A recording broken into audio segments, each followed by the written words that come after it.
Hi, my name is Steve and welcome to the channel. Welcome to Christianity Out Loud. Thanks for watching. Thank you for tuning in. This is a channel that I started last year and really just wanting to keep a Christian perspective in the public sphere, I guess you'd say. You know, look at everything through the lens of the Bible, Scripture, etc. Nothing off limits. If this is your first video that you're watching, thank you for doing so. I do apologise about I do apologise for some of the quality of these videos.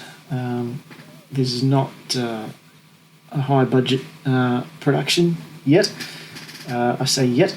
This is filmed on an iPhone. It's then just put into Adobe Premiere and uploaded. It's just nothing fancy. I don't really know what I'm doing with that sort of software. I'm not a complete technological novice, so anyway, they're authentic. I'm trying to be authentic and genuine. Anyway, I hope to never change that. So you can follow me on any social media. There's about 5 or 6 of them. Names for all are below here in the pinned comment, or the description rather, as well as the source for what I'm going to be talking about tonight. And my name is Steve, if I didn't mention that already. So thank you. Like and subscribe and all of that, and then you'll get the notification for when a video goes up.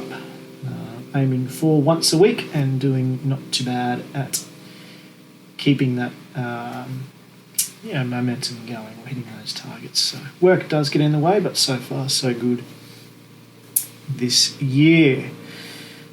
So this week I found an article in the Guardian. Guardian. There you go. It's linked in the description below. I would encourage you to go and read it. Don't let me make your mind up for you. You go and do that yourself. I'd encourage you to do a bit of research into the writer or the author of this article as well. You'll very quickly realise where their biases lie. That will not take you long at all. Headline: After years of progress on gay rights, how did the US become so anti-LGBTQ+? Poses a question. Quoting from the article: Yet in the past few months, these victories have come under threat as the US has witnessed a pronounced acceleration of anti-LGBTQ+ rhetoric and legislation, fueled chiefly by misinformation about what it means to be trans and hysteria over so-called grooming. A rush of laws concerning the teaching of human sexuality in school curricula, banning trans student athletes, and stripping parents of the rights to help their gender-variant children obtain appropriate care have popped up in numerous red states this year. Red meaning Republican. The most famous of these anti-LGBTQ+ laws is the piece of Florida legislation banning instruction on sexual orientation or gender identity in schools between kindergarten and 3rd grade, the so-called Don't Say Gay law. See, I can stop right there. I can. This opinion piece is just that. It is opinion. And you are correct. Everybody is entitled to their opinion. They are entitled to an opinion. Okay? But I did see a great quote the other day. When an honest man discovers he is mistaken, he will either cease being mistaken or he will cease being honest. I'll say that again. When an honest man discovers he is mistaken, he will either cease being mistaken, or he will cease being honest.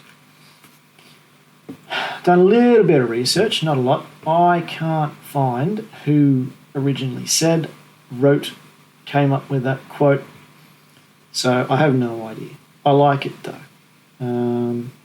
If you know who said that to start with, put it below, let me know. I'd be very interested to find out. Yeah, it's great if you're honest and you find out you're wrong, then you can either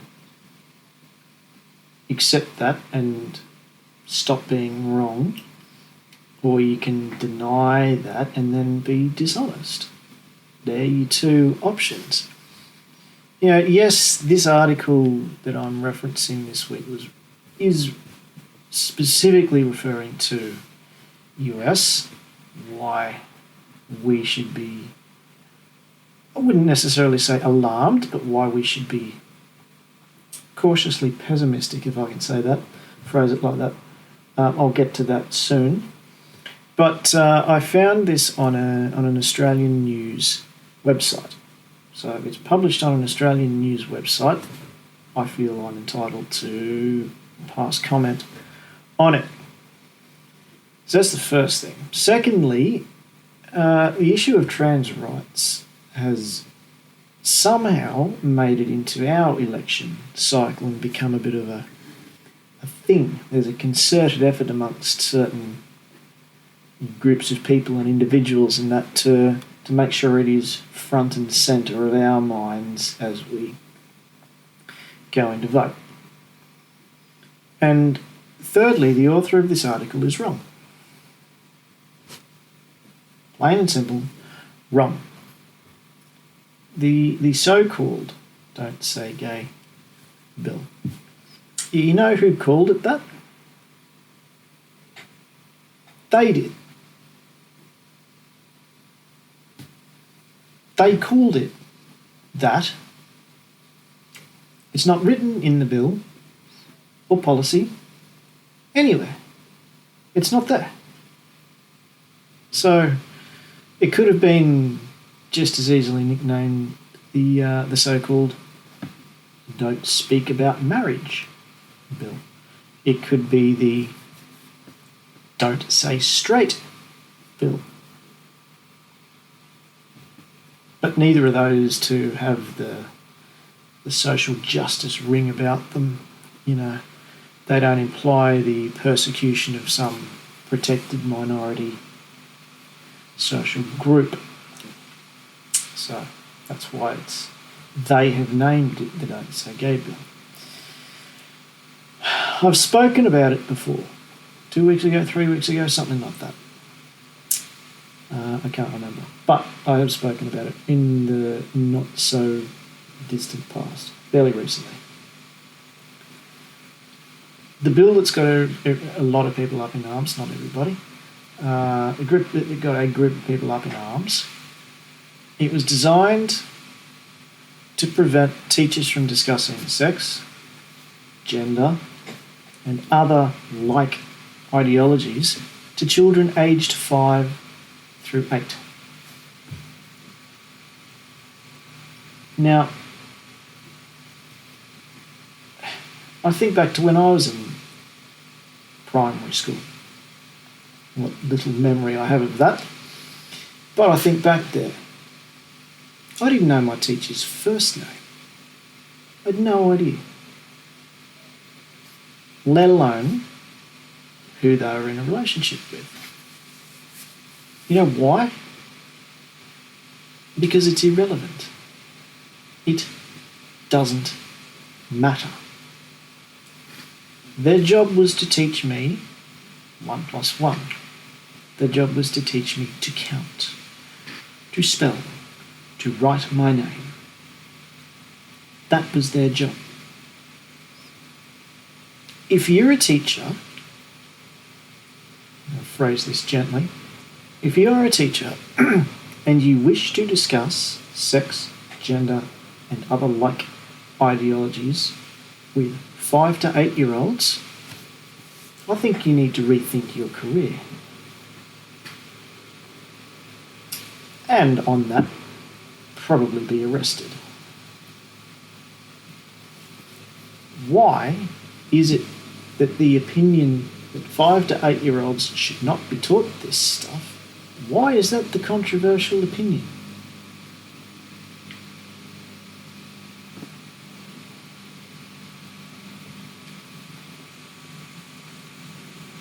But one of the problems here is honesty.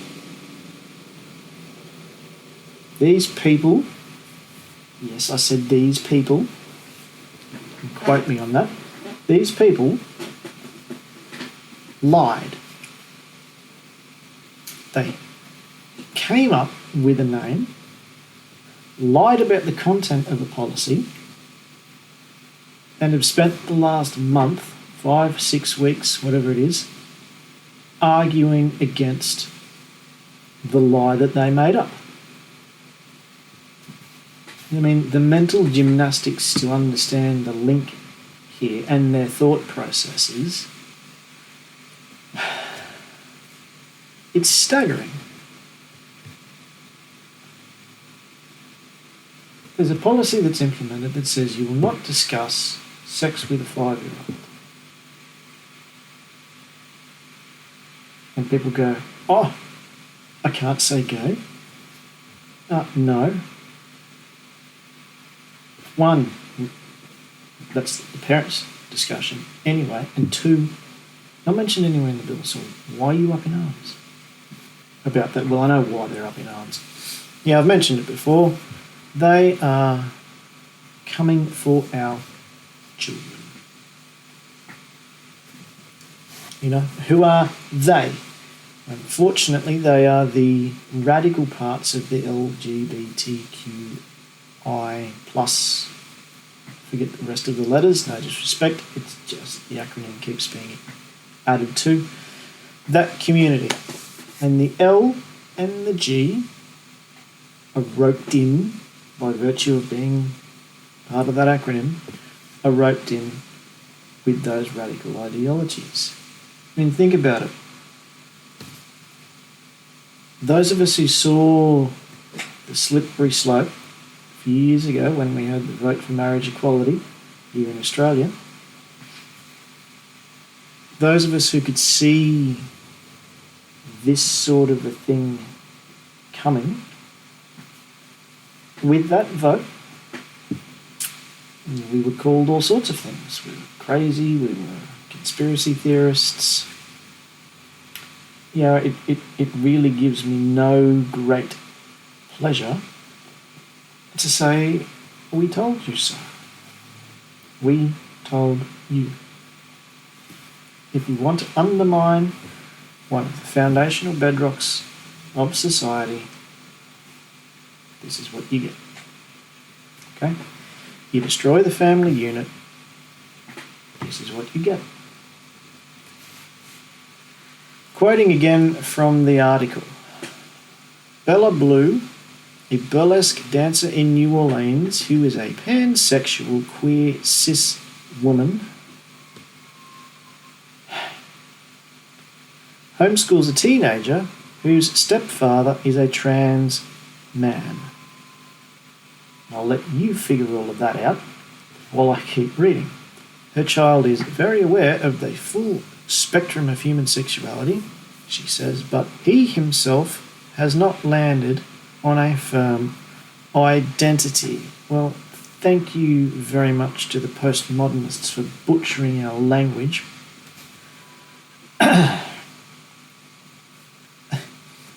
He himself has not landed on a firm identity. That's answered the question, has it not? I mean, there are 2 genders, male, female. Your child is one of them. There you go. You know, this sort of behaviour and, I don't know, treatment by the child's parents is that tantamount to child abuse? Is it tantamount to mental abuse of a child? Is it? I'm asking the question. I'm not saying it is, I'm asking the question. And this has nothing to do with supporting children through their struggles.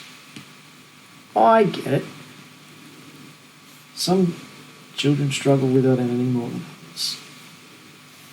Yeah. Some children struggle with friendship more than others. Some children struggle with academics more than others. Children struggle figuring out who they are. I get it. I get it. It's got nothing to do with not supporting them. But this has got nothing to do with that. What this bill and other ones like this do is they allow a 5-year-old to be a 5-year-old. They really do. And I've mentioned this a few videos ago too. The idea of speaking truth and reality to our children. I mean, it's very cute if my little 1-year-old daughter, say, comes out dressed as a fairy, I can say, "Oh, you're a fairy." If my 8-year-old daughter comes out dressed as a fairy, I say, "Oh, you're dressed as a fairy." Subtle difference. When they're 1, they're not really young enough to understand. When they're 8, they absolutely need to understand the difference between truth and fantasy. That's why I would have a subtle use of language there. I mean, this is everything to do with promoting radical, unscientific ideologies on children when they are arguably in their most vulnerable and their most malleable times in growth and development. Look up Dr. John Money.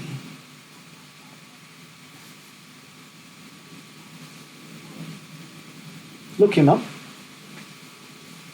He's really the father of the transgender, the transsexual movement, I'll say. And it was his experiments, okay? His experiments that really were the driving force behind this. Not pretty. Not pretty, not good. But, you know, what is normal and what is acceptable? I mean, Discovery Plus, another streaming service. New show. You know what it's called? Generation Drag. Quote, 5 teenagers prepare for their biggest drag performance in the new series, Generation Drag, premiering on Discovery Plus June 1st. 5 teenagers performing drag. What is drag? It is a sexually explicit art form. That in itself should be enough red flags for people to go, just hold the phone a minute. Maybe not so keen on this. But wait, there's more. 5 teenagers performing drag, right? A sexually explicit art form, to adult judges.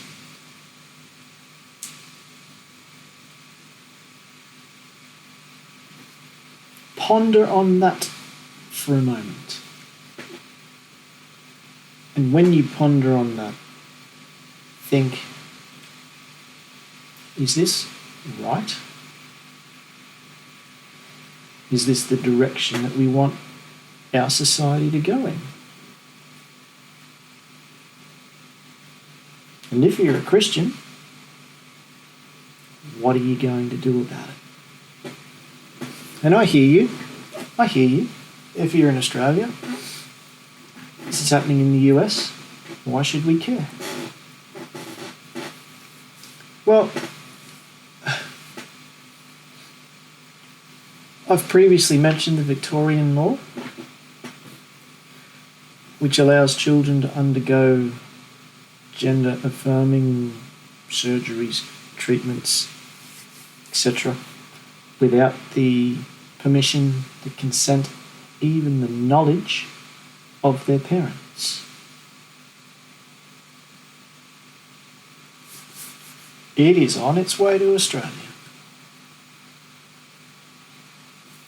Like it or not, it is on its way here. I've worked enough in education to understand that most trends that we follow in Australian education are trends that have been set in the US. Marzano being one of them, is Art and Science of Teaching and Dimensions of Learning. Started over there, it's all the way through here now. Most schools are running it. Plenty of others. Okay? It is on its way here. It is up to us. It is up to us as Christians. People who believe in objective truth.